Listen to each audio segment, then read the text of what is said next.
하나님의 말씀의 은혜를 나누겠습니다.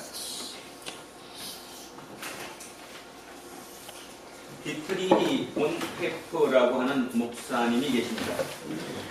그분은 21살에 신학 박사학위를 받으셨고 이런 나이에 대학 교수로 재직했던 신학자이며 목회자입니다.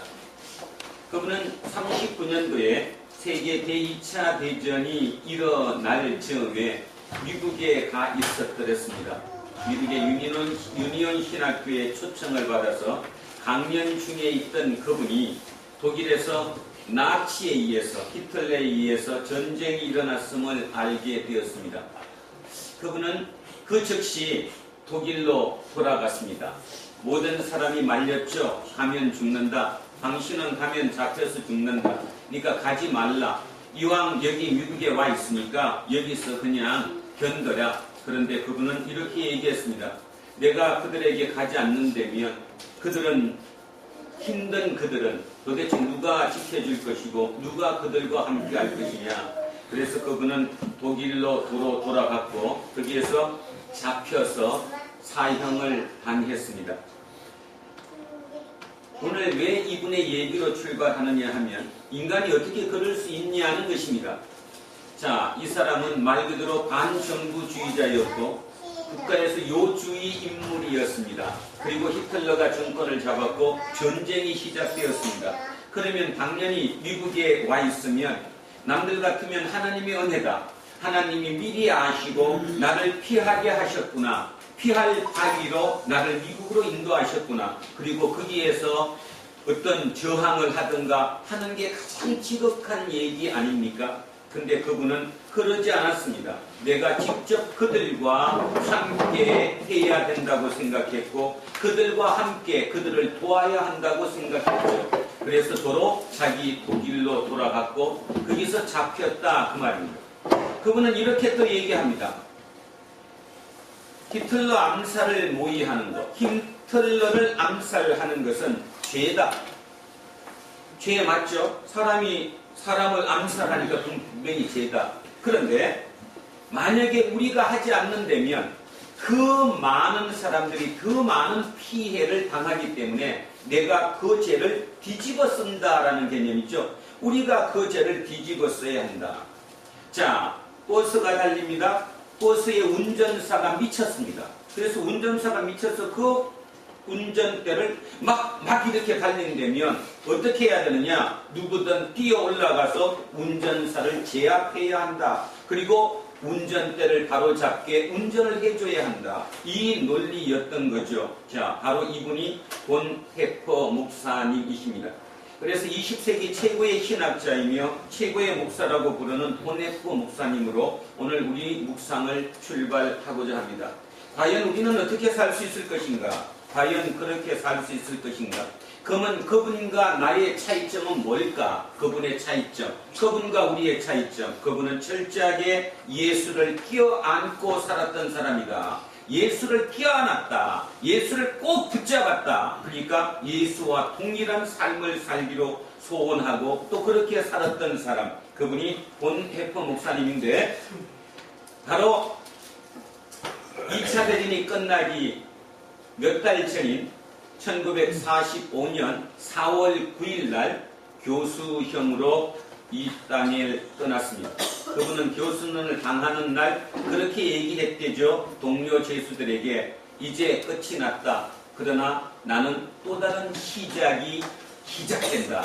이렇게 얘기하고 교수대에 올랐던 그분.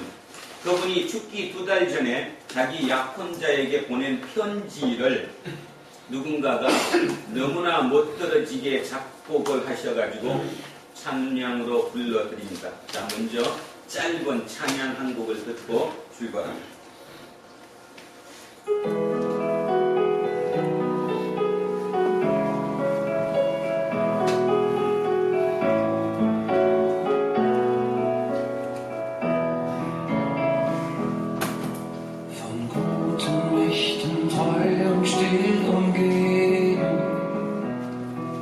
Behütet und getröstet wunderbar, so will ich diese Tage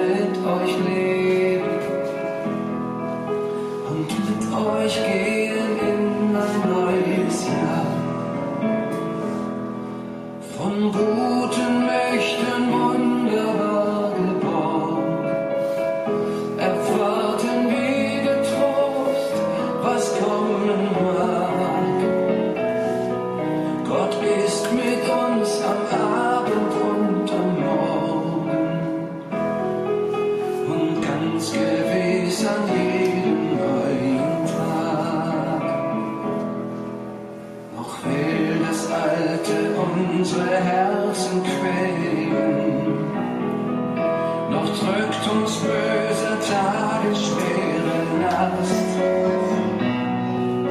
Ach Herr, gib unseren aufgescheuchten Seelen das Heil, für das du uns bereitet hast. Von guten Mächten wunderbar geborgen, erwarten wir getrost, was kommen mag. Gott ist mit uns am Abend und am Morgen und ganz gewiss an jedem neuen Tag. Lass warm und still die Kerzen heute flammen, die du in unsere Dunkelheit gebracht. Für wenn es sein kann, wieder uns zusammen. Wir wissen es, dein Licht scheint in der Nacht. Von guten Mächten wunderbar geworden, erwarten wir getrost, was kommen mag. Gott ist mit uns am Abend und am Morgen und ganz gewiss an jedem neuen Tag.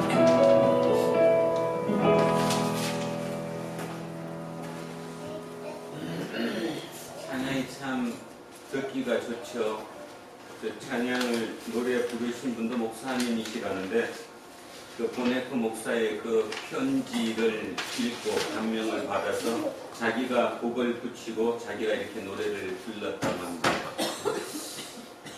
우리는 이런 얘기를 멀리 듣습니다. 근데 조금만 가까이서 한번 들어보면 그 감옥에서 이제 죽을 날을 기다리고 있는 그분이 자기의 약혼자에게 편지를 썼을 때 어떤 저렇게 편지를 쓸 수 있을까? 과연 믿음이 뭘까? 그런 생각을 저는 참 많이 하게 됩니다. 우리는 좋은 얘기를 듣고 좋은 문장을 읽으면 그냥 고개를 끄덕이지만 실제로 그 사람의 상황이 되어서 과연 나는 그 상황에서 저렇게 할 수 있을 것인가? 어쩌면 신앙의 성숙과 신앙의 성장은 그거를 따라가는 것인지도 모른지요. 그래서 오늘 설교 제목은 조금 특별합니다. 예수를 끼어안고 사는 사람들. 도대체 예수를 끼어안고 사는 사람, 그 발목을 놓지 않고 그 몸을 놓지 않고 끝까지 붙들고 사는 그 사람은 도대체 누구일까? 그렇게 생각해 봤습니다. 그랬더니 바로 그분들은 누구였냐 하면 세상의 가장 약자들, 가장 힘든 자들, 가장 공경 속에 있는 자들, 어느 누구도 기대할 수 없이 오직 주님만 붙잡아야 하는 그들이 바로 예수를 껴안은 사람들이 아닐까 그런 생각했습니다. 그러면서 예수를 껴안은 사람들 하면 떠오르는 게 우리 머릿속에 문득 떠오르는 사람이 한 사람이 있죠. 하나님을 끝까지 붙들고 놓지 않았던 그 사람. 그 사람이 누구였습니까? 야곱이었습니다. 야곱. 자, 어떨 때 붙잡았습니까?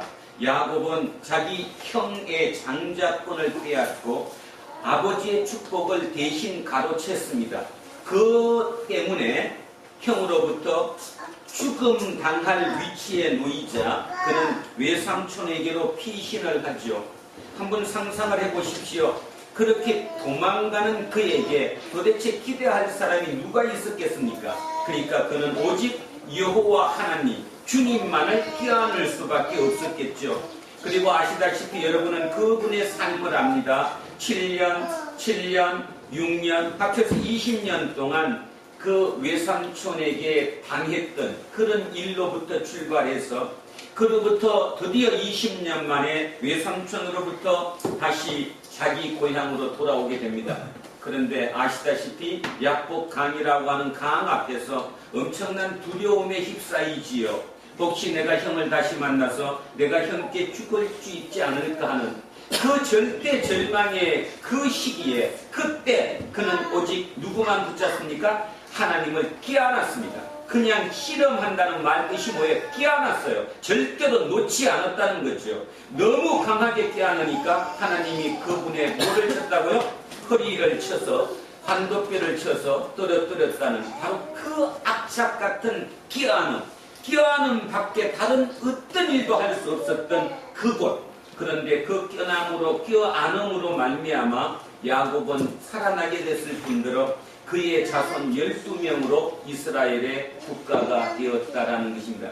그런 것처럼 하나님을 끼안는다, 예수를 끼안는다. 언제 끼안을까? 가장 나쁜 순간, 가장 힘든 순간에 끼안을 거다. 그래서 우리는 주님의 말씀을 한번 들어보겠습니다. 마태복음 25장 한번 가보겠습니다. 마태복음 25장입니다.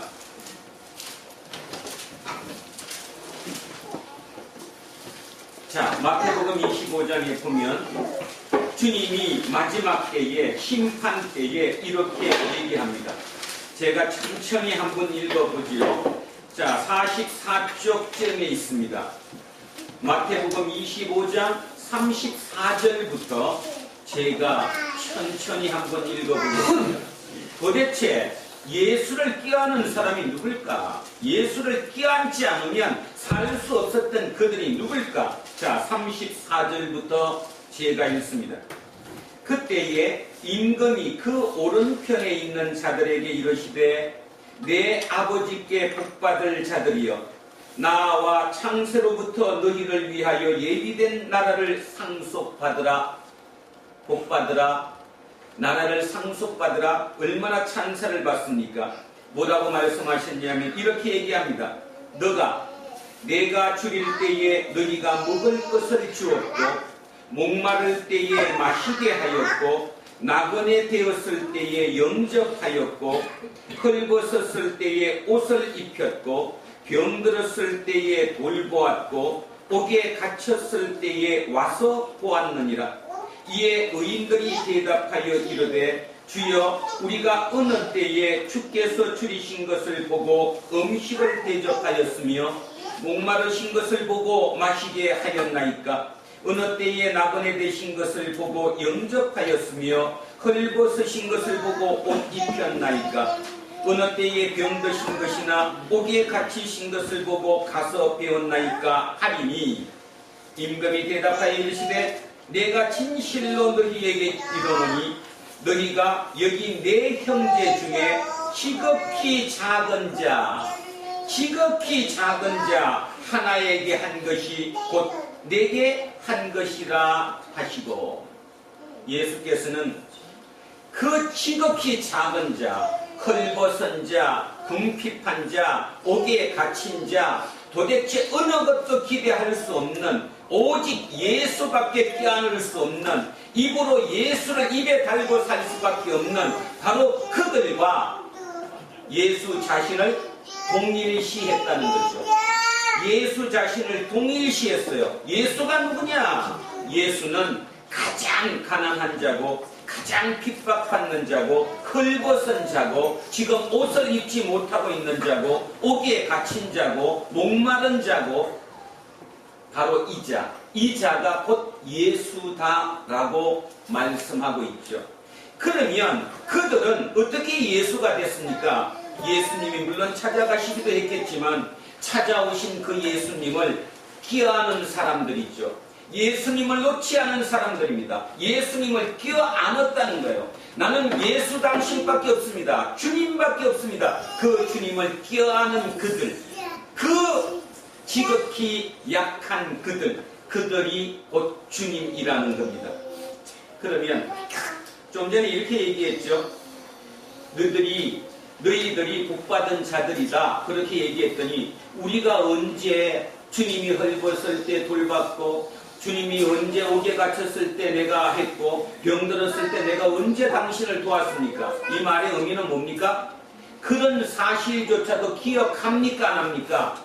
안 하는 거죠. 그런 사실조차도 기억하지 않고 자기의 삶 자체가, 오늘 제가 제일 먼저 예배 드릴 때 기도에 뭐라고 얘기했습니까? 내 삶이 예배인 것처럼, 내가 숨쉬는 이 호흡하는 찰나마저도 예배인 것처럼 그들은 삶 자체가 예배였습니다. 그러니까 자기가 의식도 하지 못하고 그런 일을 한 거죠. 절로 나온 거 아닙니까? 자, 여기서 우리는 아주 중요한 것을 한번 생각해 봐야 할 것 같습니다. 예를 들어서 이런 얘기 들으면 여러분은 이럴 수 있죠. 아, 내가 어느 정도만 여유가 있어도, 조금만 여유가 있어도 내가 병든 자들을 돌볼 수 있고, 헐벗은 자들을 내가 도울 수 있고, 그죠? 목마른 자들에게 내가 물을 마시게 할 수 있고, 이렇게 얘기하시겠지만 실제로 우리 삶을 돌아봅시다. 우리가 조금만 여유가 있고 조금만 살만하면 그거보다 더 행복한 것, 더 기쁨을 주는 무언가를 찾기 위해 우리의 온 정신은 거기로 쏠려 있습니다. 그리고 우리보다 약한 그들, 비난한 자, 공경에 처한 자, 그들 돌보지 않습니다. 그렇지 않습니까?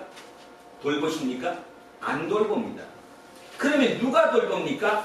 내가 가장 힘든 상황일 때 유유상종이라고 같은 대상이 보이는 거죠. 내가 그 사람이 보이잖아요. 내가 그 위치가 되니까.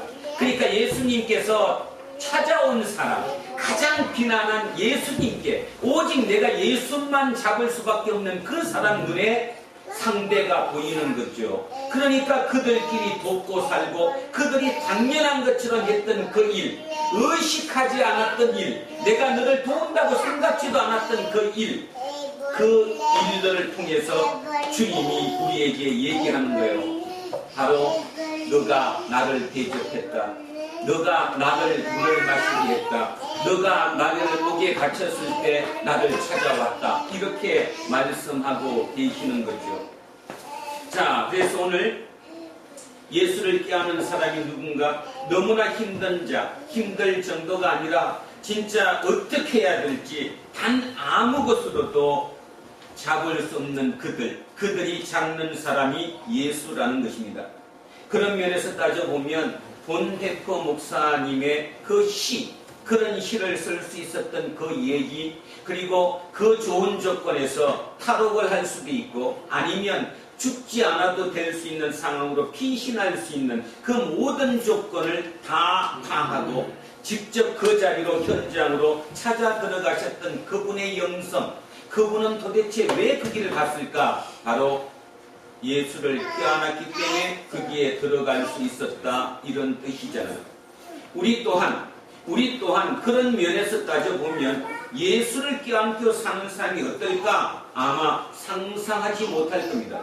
제 설교가 하고 있는 제조차도 과연 예수를 껴안았을 때 그 삶이 어떻게 할 것인가? 저도 정확하게는 알지 못합니다. 그러나 어렴풋하게 여러 사람들의 믿음의 선진들의 삶을 통해서 어렴풋하게나마 안다면 아마 그것은 상상을 초월하는 기쁨과 상상을 초월하는 평안이 함께하는 것이라고 생각됩니다.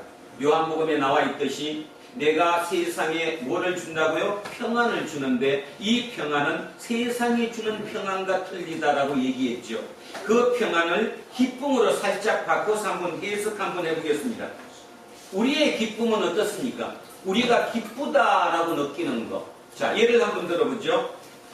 도박을 하고 있는 사람이, 뭐 그냥 쉬운 얘기로 고스톱을 치고 있어요. 서로 도박을 하고 있어요. 근데 다 땄어요. 얼마나 기쁠까요? 그죠? 돈을 다 땄다니까요. 그러니까 막 기쁨, 막 박수 치면서 내가 드디어 1등 했다고 이럴 거 아닙니까? 자, 그 기쁨은 기쁨의 감정이죠. 감정입니다. 그러나 하나님께서 얘기하는 기쁨이 그 기쁨일까요? 하나님이 우리가 로또 복권을 맞아서 또는 도박을 해서 다 딴 그 기쁨을 하나님이 우리에게 주시고자 싶어 하시겠습니까? 아니잖아요.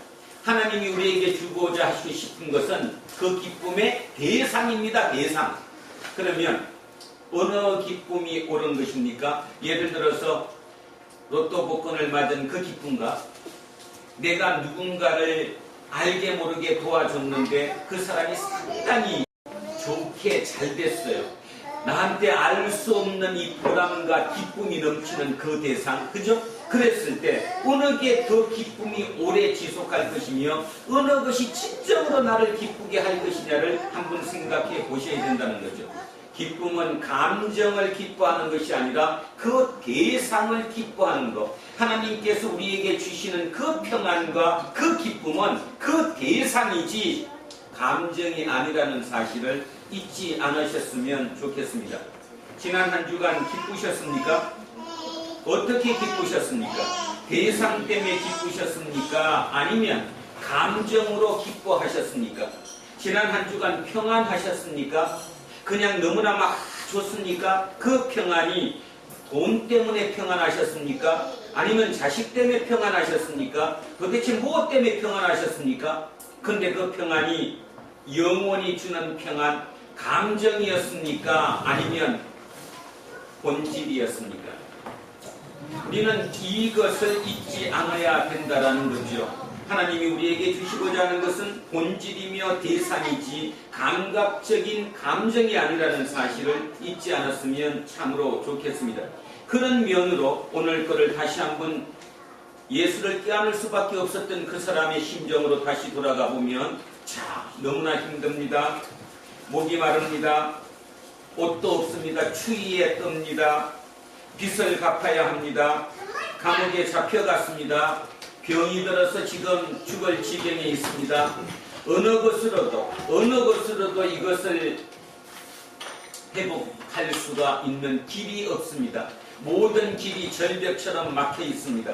그럴 때 우리는 예수 그리스도를 붙잡을 수밖에 없습니다. 그냥 입에서 절로 주님, 주님, 주님 그 말밖에 나올 수 없는 그 상태에 있는 사람, 바로 그 사람이 주님을 껴안고 있는 사람이라는 거죠.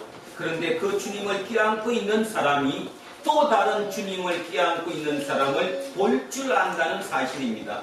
내가 그 여유가 있어서 그들 볼 수 있는 게 아니라 내와 그와 같은 편이기 때문에, 같은 감정을 느낄 수 있기 때문에, 같은 환경 속에 있기 때문에 알게 모르게 나는 그를 알아볼 수 있다는 거죠. 그래서 그에게 미천하나마, 아주 약하게나마 그를 물을 마시게 해줍니다. 그를 위로해 줄 수도 있습니다. 그 병든 자에게 희망을 줄 수 있습니다. 바로 그것을 한 사람에게 하나님은 우리에게 복이 있다. 너가 하나님의 나라를 받을 것이다. 이렇게 오늘 우리에게 말씀하고 계신다는 거 잊지 않으셨으면 좋겠습니다. 자, 그 생각을 하시며 오늘을 한번 보시면, 오늘 이 예수님께서 이 땅에 태어난 그 사실을 하나님께서 가장 먼저 알려준 사람이 바로 누구냐?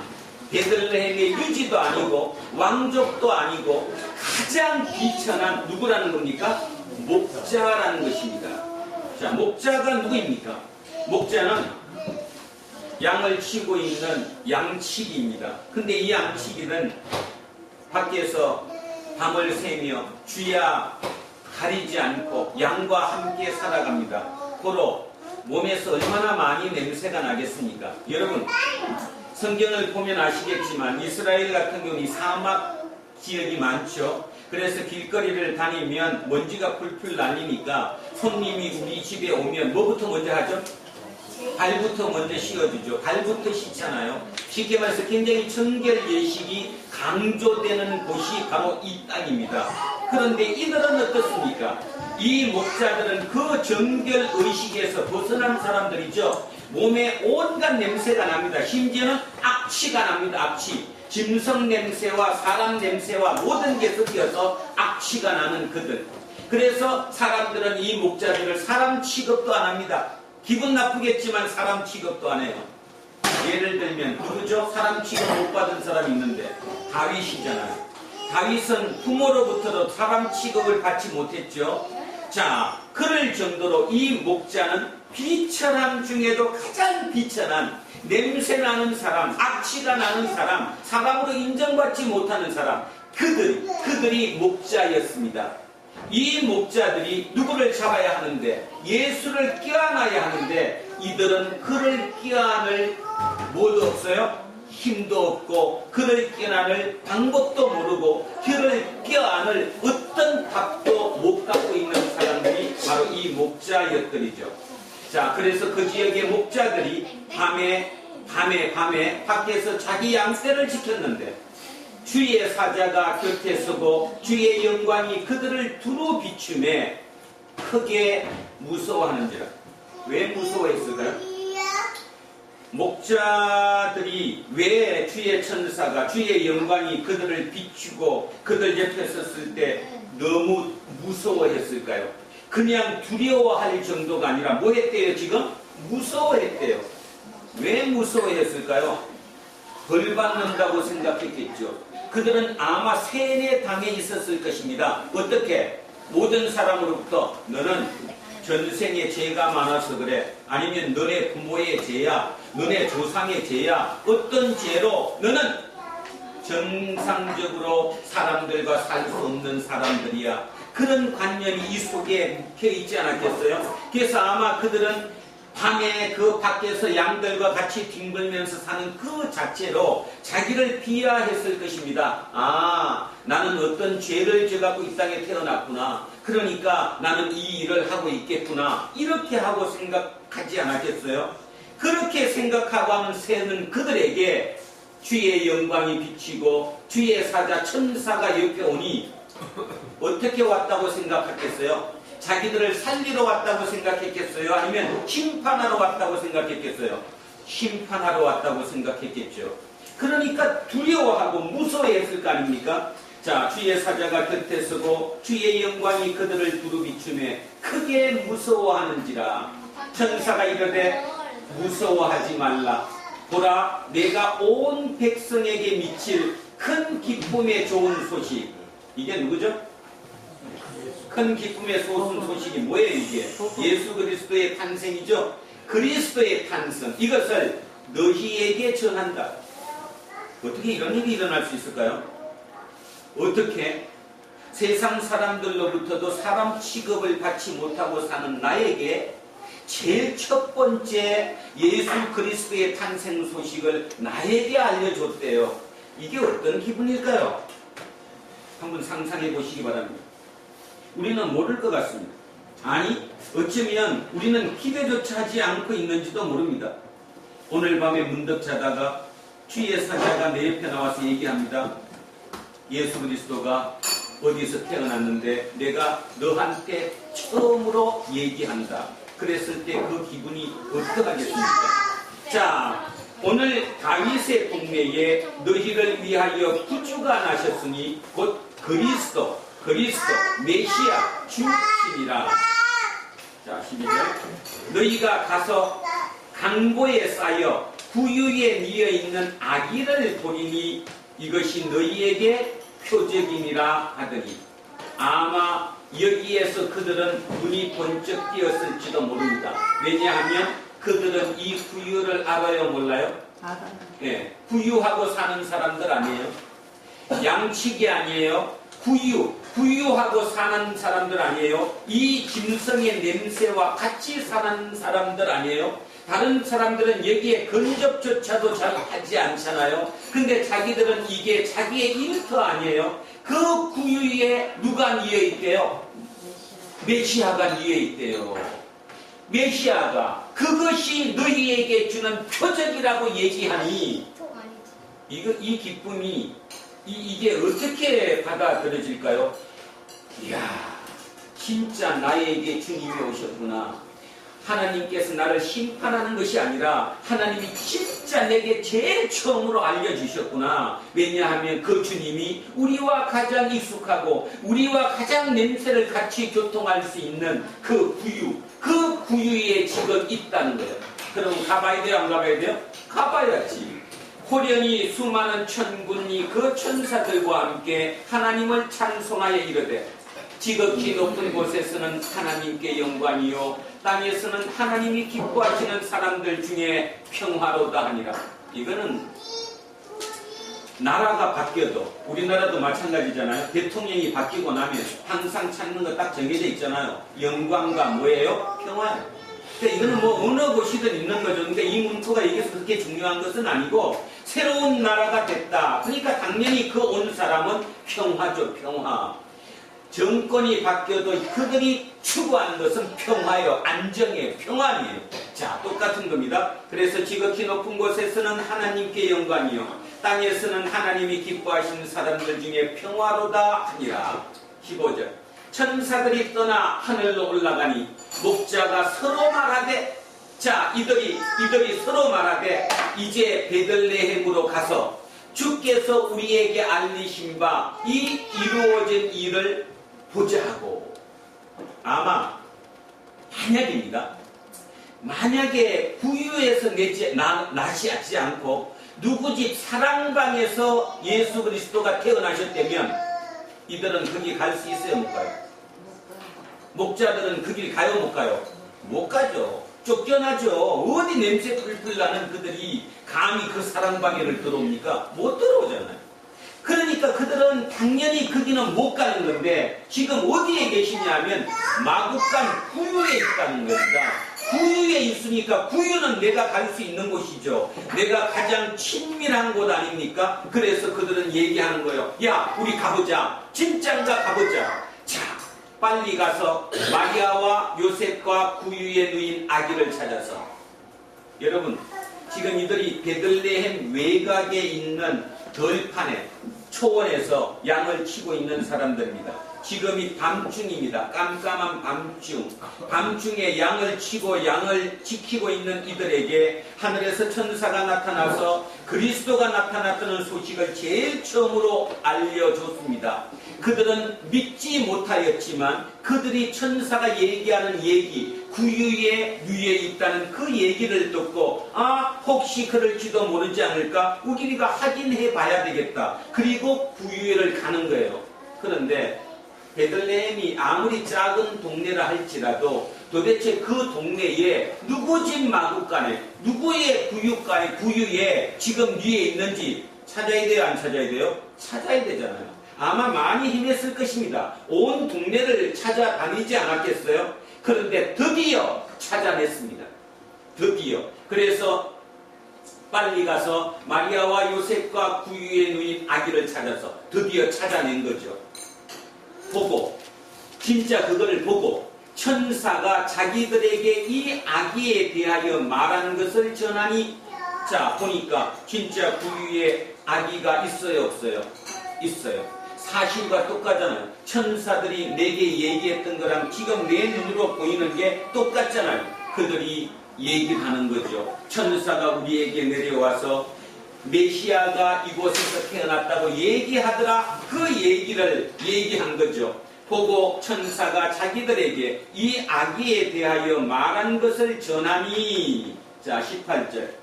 듣는 자가 다 목자들이 그들에게 말한 것들을 놀랍게 여기되.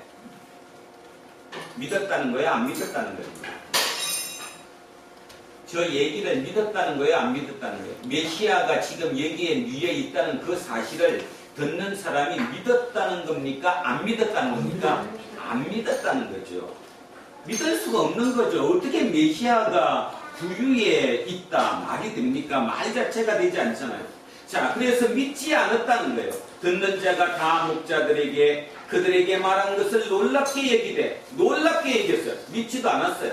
그런데 단 한 사람, 마리아는 이 모든 말을 마음에 새기어 생각하니라.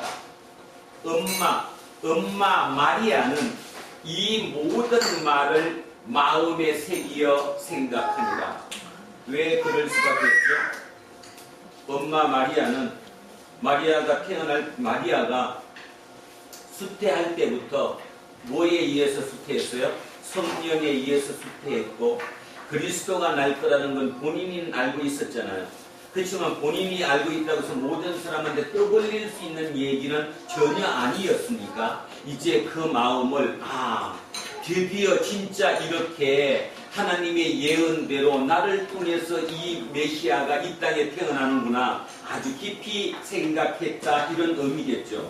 자, 목자들은 자기들에게 이르던 바와 같이 듣고 본 그 모든 것으로 인해서 하나님께 영광을 돌리고 찬송하며 돌아다니라. 목자들은 자기들에게 이르던 바와 같이 듣고 보고 그 모든 것으로 인하여 하나님께 영광을 돌리고 찬송하며 돌아가니라. 여러분, 목자들이 부유에 논리어 있는 그 아기를 보고 안아봤을까요? 안 안아봤을까요? 안아봐야죠. 안아봤겠어요? 안 안아봤겠어요? 안아보죠. 실제로 안아봤든 안 봤든 마음속으로는 이미 분명히 안았어요? 안 안았어요? 안았어요. 그리고 이 사실만 갖고도 그들 속에 마음속에는 확실히 이분이 메시아라는 게 대한 확신이 들 수 있어요? 없어요? 있죠. 천사의 얘기를 듣고 실제로 갔더니 그대로 돼 있는데 그걸 안 믿을 수 있겠습니까? 자, 그렇다면 이제 문제는 지금부터입니다. 이들의 삶은, 이 목자들의 삶은 어떻게 변했을까요? 목자들의 삶이 어떻게 변했을까요? 메시아를 본 목자들은 이제부터 갑작스럽게 모든 게 잘 돼가지고 목자의 지위에서 벗어나서 일반 평민처럼 다른 삶을 살았을까요? 아니면 갑자기 자기가 키우던 양의 숫자가 수백 배 늘어나서 부자가 되었을까요? 아니면 모든 사람으로부터 야, 너 이제 내가 너를 주인으로 모실게 하는 대접을 받았을까요? 어땠을 것 같습니까? 삶은 변했을까요? 안 변했을까요? 안 변했어요. 겉으로 보이는 모습에는 아무 변화가 일어나지 않았을 것입니다. 그러나 겉으로 보이는 모습에는 아무 변화가 일어나지 않았겠지만 그들은 분명히 그 삶은 변했습니까? 안 변했습니까? 변했어요. 변했습니다. 왜 변했죠? 외형은 변하지 않았는데 왜 이들의 삶이 변했죠? 어디가 변했기 때문에? 내면이, 속이 변했습니까? 예수를 만나면, 예수를 껴안으면 내 내면이 변합니다. 내 내면이. 내가 그 상황이 돼서 오직 주님밖에 껴안을 수 없는 처지가 됐다면 그와 똑같은 상대가 보인다는 거, 그게 보인다는 거예요. 그러니 저 목자들의 이후의 삶은 아주 기쁨과 감사와 평안이 넘쳤을 것입니다. 왜냐하면 서로 경쟁하고 시기하고 질투하고 양 때문에 싸우지 않았을 거라는 거죠. 아마 공동으로 협력해서 늑대 같은 거를 막는 그런 일을 했겠지. 요거는 네 거, 이거는 내 거, 이렇게 해서 편을 가르지 않았을 것이라는 뜻입니다. 그것을 우리에게 대입하면 어떻습니까? 우리의 삶으로 대입하면 어떠냐고요. 이제 이 예배가 끝나고 내일 또 삶의 현장으로 들어가서 출근을 하시겠죠. 어제와 똑같습니까? 아니면 새로운 하루입니까? 새로운 하루. 내 마음의 생각이 틀려지는 거죠. 그리고 약한 자, 나와 똑같은 처지에 있고 스트레스 받고 마음속에 굉장히 힘들어 있는 그들을 내가 볼 수 있죠. 그들과 함께 공유할 수 있고 공감할 수 있다면 여러분의 삶은 예수를 껴안는 삶이 되겠지만 그럼에도 불구하고 내일 또 가서 똑같은 식으로 지난주와 같은 식으로 아니면 어쩌면 지난주보다 더 강한 것으로 모든 사람과 반목하고 그 사람들을 욕하고 그 사람들을 마음속으로 적대하며 그렇게 또 하루를 살아간다면 여러분은 영원히 예수를 껴안지 못하는 사람이 되지 않겠습니까? 오늘은 마무리를 이렇게 하고 싶습니다. 예수를 껴안은 사람만이 약자의 모습이 내 눈에 들어온다. 예수를 껴안지 못하는 사람은 절대로 내 눈에 상대가 들어오지 않는다. 그러니까 다시 얘기하면 우리가 통상 생각하고 있는 것은 어쩌면 위선일지도 모른다. 내가 조금 여유 있으면 약한 자가 보일 거다. 천만에 내가 여유가 생기면 생길수록 더 큰 여유를 찾지 약자가 내 눈에 보이지 않는다. 가장 약한 자, 그 힘든 자, 예수님께서 말씀하셨던 것처럼 오른편의 선자가 되어서 영생에 들 수 있으려면 그 약자가 내 눈에 보여야 된다. 그 내 눈에 보이려면 내 스스로가 약자가 되어야지만이 보인다는 사실, 내가 여유가 생겨야 보이지 않는다는 사실 진짜 명심하셨으면 좋겠습니다. 자, 마무리를 다시 본해퍼 목사님으로 마무리합니다. 본해퍼 목사님은 천재였습니다. 21살에 박사학위를 받고 23살부터 대학 교수를 지내고 목사로서 여러 일을 하고 그런 일을 했지만 자기 한 사람의 삶을 생각하지 않았습니다. 독일이라는 나라를 생각했고 독일의 히틀러라고 하는 우상숭배, 그 우상숭배를 하고 있는 사람들, 그 우상을 깨뜨려야 한다고 생각했죠. 그래서 그를 암살하는 것은 죄이지만 남이 짓지 않고 내가 그 죄를 감당하겠노라고 살았던, 그래서 가장 약한 사람들의 그 핍박당하는 그 모습을 마음속으로 함께 공감하고 느꼈던 그분이 바로 본해퍼 목사님이셨으며, 그리고 그 삶을 마무리할 수 있었던 일, 39살이라는 아주 젊은 나이에 교수행위에서 이 땅의 삶을 마무리할 수 있었던 것, 그러나 그는 이 땅의 삶을 마무리했다고 생각하지 않고 자기의 삶이 새롭게 시작했다라고 고백할 수 있는 그와 같은 그 신앙이 우리에게 절실히 필요할 것이라고 생각합니다. 어렵게 들리시죠?